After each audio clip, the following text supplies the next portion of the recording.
ये हमारा halo alkanes और हेलो एरीन्स का थर्ड वीडियो है। इसमें हम मेथड ऑफ प्रिपरेशन डिस्कस कर रहे थे, जो प्रीवियस वीडियो में किया उसके कुछ बच गए थे, हम वो करेंगे। तो यहाँ हम डिस्कस करेंगे फ्रॉम एल्कोहल्स। तो अभी हम लोग हेलो एल्केन्स का ही प्रिपरेशन डिस्कस कर रहे हैं। तो इसमें क्या है देखिए, अगर आपको RI बनाना है, मतलब सोचिए एल्काइल आयोडाइड बनाना है, तो आप क्या करेंगे ये आपको पता होना चाहिए। ठीक है, तो देखिए अगर आप ऑब्वियसली हम अल्कोहल से बना रहे हैं तो आप क्या करेंगे, ROH लेंगे। ठीक है, ROH में आप क्या डालेंगे, आप या तो सोडियम आयोडाइड डालें या पोटेशियम आयोडाइड डालें। और ये वाला बहुत कॉमन है, आप बहुत जगह ये देखेंगे कि या तो आप देखिए ये डालें या तो KI डालें। क्यों, अब आपको आयोडीन ग्रुप लगाना है तो फिर यही डालेंगे ना जिसमें आयोडीन होगा। और क्या लेंगे इसके साथ, इसके साथ आप लेंगे 95% orthophosphoric acid, 95% orthophosphoric acid. Okay, obviously क्योंकि हम केमिस्ट्री पढ़े में सारी चीज़ों का आइडिया होना चाहिए। इसका फॉर्मूला क्या होता है, H3PO4। ठीक है, तो आप लेंगे क्या, 95% ऑर्थोफॉस्फोरिक एसिड। ओके, अब देखिए अगर आप सोचिए HBr प्रिपेयर करना चाहते हैं, ठीक है, तो फिर आप क्या करेंगे, अगर आपको सोचिए HBr प्रिपेयर करना है तो आप अल्कोहल, ऑब्वियसली अल्कोहल लेंगे, उसमें HBr नहीं, अगर आपको सोचिए इसकी जगह Br लगाना है, ठीक है, एल्काइल ब्रोमाइड, तो ऑब्वियसली इसके साथ आप लेंगे HBr। ओके, HBr क्या लेंगे, 48% HBr लेंगे, तो इससे आपको क्या मिलेगा, ऑब्वियसली RBr मिलेगा।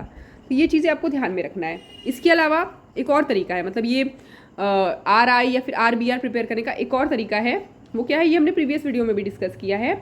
आप क्या लेंगे, अल्कोहल लेंगे और उसमें रेड फॉस्फोरस लेंगे, और रेड फॉस्फोरस में आप डालेंगे, आप देखिए आप डिपेंड कर रहा है आपको क्या प्रिपेयर करना है ना, तो ब्रोमीन करना है, अगर Br करना है तो ब्रोमीन लेंगे, I2 लेंगे अगर I करना है। ठीक है, उस हिसाब से RX बन जाएगा।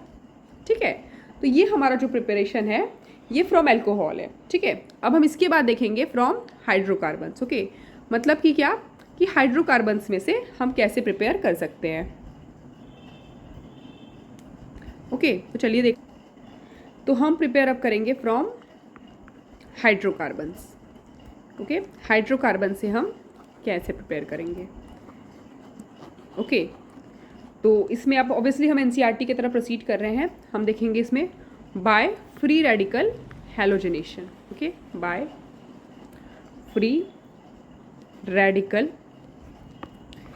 हैलोजनेशन। ओके, अब देखिए NCERT में तो रिएक्शन डायरेक्ट लिखा हुआ है, पर आपको इसके पहले कुछ बैकड्रॉप पता होना चाहिए कि ये क्यों हो रहा है। ठीक है, क्या पहले देखिए कि जनरली देखिए फ्री रेडिकल मतलब क्या है, फ्री रेडिकल मतलब आप एक ये इंटरमीडिएट है, जैसे यहाँ पे हम क्या बनाएंगे, देखिए अगर सोचिए आपके पास Cl था, ठीक है, ये कैसे होगा, या तो देखिए ऐसा नहीं कि हर जगह आप फ्री रेडिकल करवा देंगे, या तो आप HNU कंडीशन में लेंगे या तो हीट, दोनों में से कुछ एक होगा, तभी आप फ्री रेडिकल हैलोजेनेशन करवा सकते हैं। इसमें होगा क्या, इसमें होमोलिटिक क्लेवेज होगा। होमोलिटिक क्लेवेज मतलब देखिए जब कार्बोकटायन कार्बो अनायन बनता है तो वो हमारा हेट्रोलिटिक क्लेवेज होता है, लेकिन यहाँ पे होमोलिटिक क्लेवेज होगा। मतलब देखिए कोवेलेंट बॉन्ड में ये अपना एक इलेक्ट्रॉन देके बना था, ये अपना एक इलेक्ट्रॉन था, तब ये दोनों बॉन्ड बनाए थे। तो होमोलिटिक क्लेवेज में क्या होता है ना, होमोलिटिक में ये अपना एक इलेक्ट्रॉन ले लेगा, ये अपना एक इलेक्ट्रॉन लेगा, इसको हाफ हेडेड एरो से दिखाएंगे, तो दो हमें फ्री रेडिकल मिलेगा। ठीक है, Cl फ्री रेडिकल मिलेगा।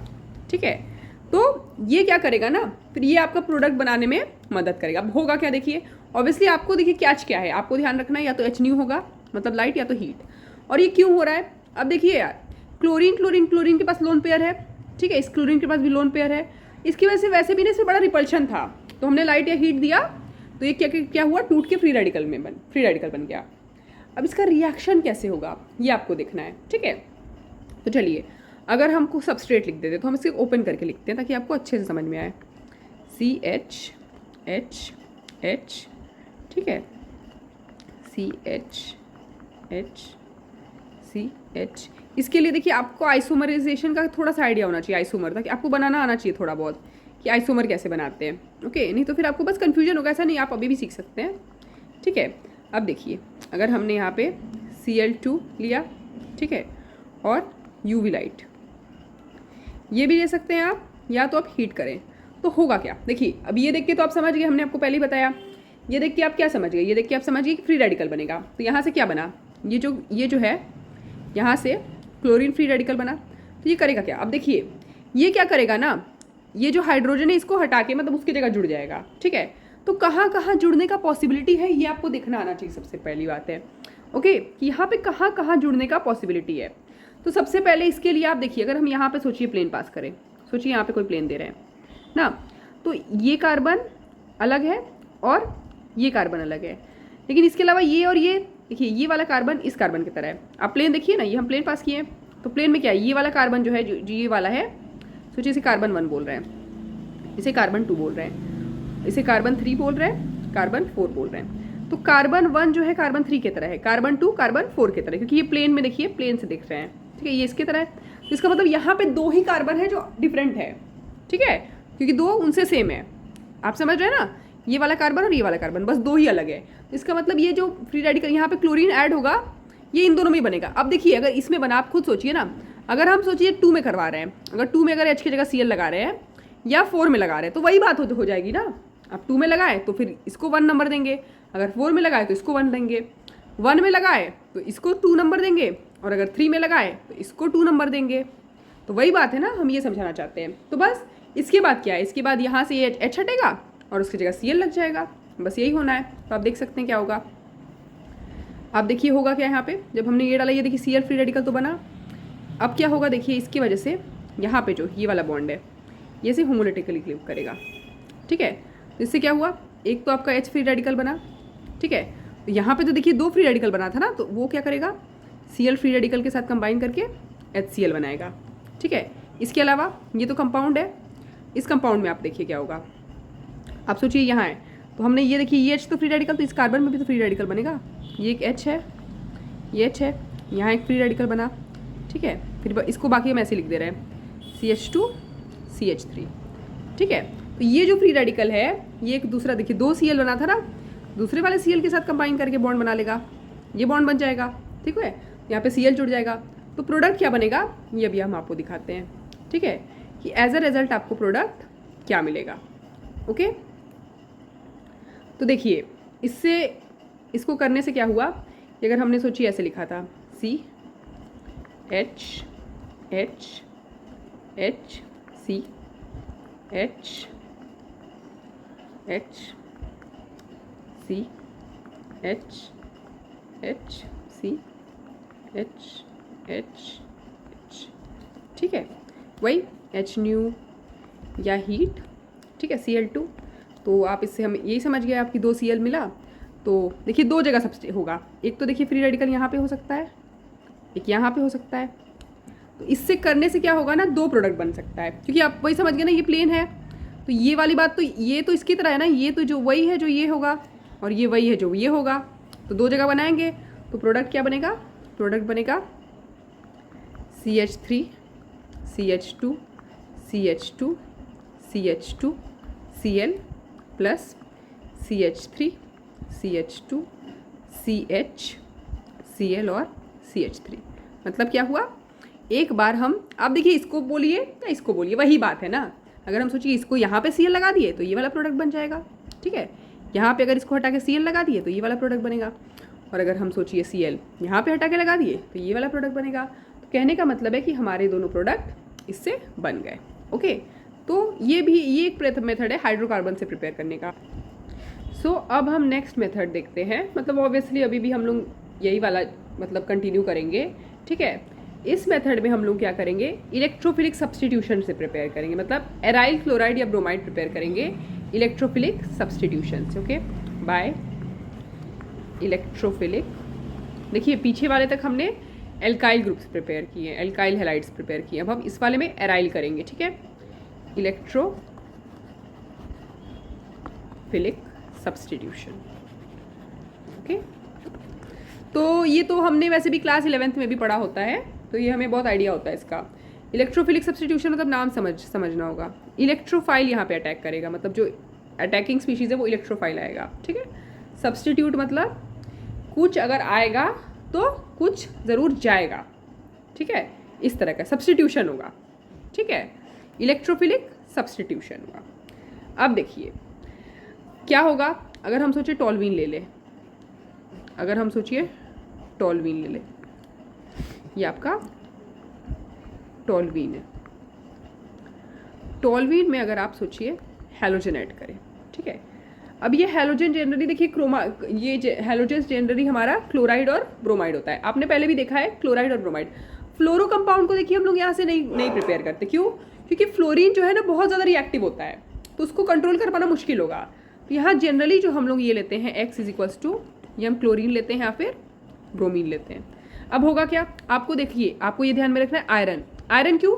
As a Lewis acid catalyst होता है ये, ठीक है। ये लुइस एसिड कैटलिस्ट है। ये हमारे लिए कोई ऐसे बहुत अलग बात नहीं है, ये हम क्लास 11 से पढ़ते हैं, ठीक है। इवन हम पिछले वाले कुछ रिएक्शंस में भी जिंक क्लोराइड को लिए थे। ये इसको हम डार्क में लेंगे, पता है क्यों? क्योंकि देखिए अगर हम सोचिए लाइट में ले तो चांस है ना कि ये जो हैलोजन है, अब सोचिए यहाँ पे Cl2 लिए हैं, तो चांस है कि यार फ्री रेडिकल रिएक्शन हो जाए, जो भी हम प्रीवियस में पढ़ के आए हैं। तो हम इससे बेटर है हम सेफ्टी के लिए क्या करेंगे, इसको डार्क में ले लेंगे, ठीक है। और लुइस एसिड में आयरन भी ले सकते हैं, FeCl3 भी ले सकते हैं, ठीक है। आयरन क्लोराइड भी ले सकते हैं आप, FeCl3 लीजिए, ठीक है, चलेगा ये भी। इससे बनेगा क्या, इससे आपका 2 प्रोडक्ट बनेगा।